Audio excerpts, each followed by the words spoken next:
بسم اللہ الرحمن الرحیم۔ السلام علیکم ویورز، عراق کا بادشاہ ملک فیصل اول گہری نیند میں تھا۔ اس نے خواب میں دیکھا کہ کوئی اس سے کہہ رہا تھا، ہم رسول اللہ صلی اللہ علیہ وآلہ وسلم کے دو صحابی دریا دجلہ کے کنارے دفن ہیں۔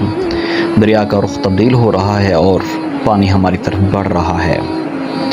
حذیفہ بن یمان رضی اللہ عنہ کی قبر مبارک میں پانی آ چکا ہے، جبکہ جابر بن عبداللہ رضی اللہ عنہ کی قبر میں نمی شروع ہو چکی ہے۔ ہمیں یہاں سے نکال کر دریا کے کنارے سے کچھ فاصلے پر دفن کیا جائے۔ خواب ختم ہو جاتا ہے۔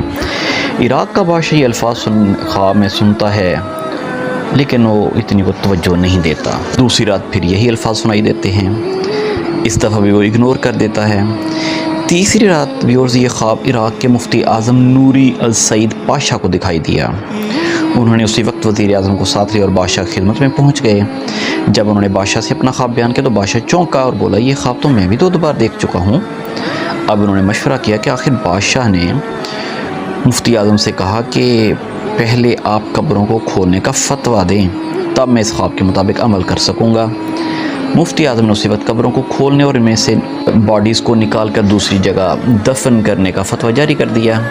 اب یہ فتویٰ اور شاہی فرمان اخبارات میں شائع کرا دیے گئے اور اعلان کیا گیا کہ عید قربان جو کہ نزدیک تھی کہ 2 دن بعد اصحاب رسول اللہ صلی اللہ علیہ وسلم کی قبروں کو کھولا جائے گا اور باڈیز کو موو کر دیا جائے گا دوسری جگہوں پہ۔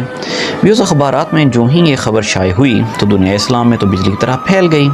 اخبارات کی دنیا اس خبر کو لے اڑی اور مزے کی بات یہ کہ حج کے دن تھے، تمام دنیا سے مسلمان حج کے لیے مکہ اور مدینہ پہنچے ہوئے تھے۔ انہوں نے درخواست کی کہ قبریں حج کے چند روز بعد کھولی جائیں تاکہ وہ سب بھی اس پروگرام میں شرکت کر سکیں۔ اس طرح حجاز مقدس، مصر، شام، لبنان، فلسطین، ترکی، ایران، بلغاریہ، روس اور ہندوستان وغیرہ ملکوں سے شاہ عراق کے نام سے بے شمار تار پہنچے کہ ہم بھی اس موقع پر شرکت کرنا چاہتے ہیں، مہربانی فرما کر مقررہ تاریخ چند روز آگے بڑھا دی جائے۔ چنانچہ ویورز دنیا بھر کے مسلمانوں کی خواہش پر دوسرا فرمان یہ جاری کیا گیا، اب یہ کام حج کے 10 دن بعد کیا جائے گا۔ آخرکار وہ دن بھی آ گیا جب قبروں کو کھولنا تھا۔ دنیا بھر سے مسلمان وہاں جمع ہو چکے تھے۔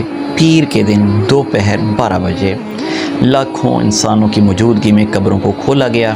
حضرت حذیفہ بن یمان رضی اللہ عنہ کی قبر میں کچھ پانی آ چکا تھا، جبکہ حضرت جابر بن عبداللہ رضی اللہ عنہ کی قبر میں نمی پیدا ہو چکی تھی۔ اگرچہ دریا دجلہ وہاں سے 2 فرلانگ دور تھا، تمام ممالک کے سفیروں، عراقی حکومت کے تمام ارکان اور شاہ فیصل کی موجودگی میں پہلے حضرت حذیفہ بن یمان رضی اللہ عنہ کی نعش مبارک کو کرین کے ذریعے زمین سے اس طرح اوپر اٹھایا گیا کہ ان کی باڈی کرین پر رکھے گئے اسٹریچر پر خود بخود آ گئی۔ اب کرین سے اسٹریچر کو الگ کر کے شاہ فیصل، مفتی اعظم، وزیر جمہوریہ ترکی اور شہزادہ فاروق ولی عہد مصر نے اسٹریچر کو اپنے کندھوں پر اٹھایا اور نہایت احترام کے ساتھ ایک شیشے کے تابوت میں رکھ دیا۔ پھر اس طرح حضرت جابر بن عبداللہ رضی اللہ عنہ کی باڈی کو نکالا گیا۔ دونوں ہی باڈیز کے کفن بالکل محفوظ تھے، یہاں تک کہ داڑھی مبارک کے بال بھی صحیح سلامت تھے۔ نعشوں کو باڈیز کو دیکھ کر قطعاً یہ احساس نہیں ہوتا تھا کہ وہ 1300 سال پہلے کی ہیں، بلکہ یہ گمان ہوتا تھا کہ انہیں وفات پہ ابھی مشکل سے 2-3 گھنٹے ہی ہوئے ہوں گے۔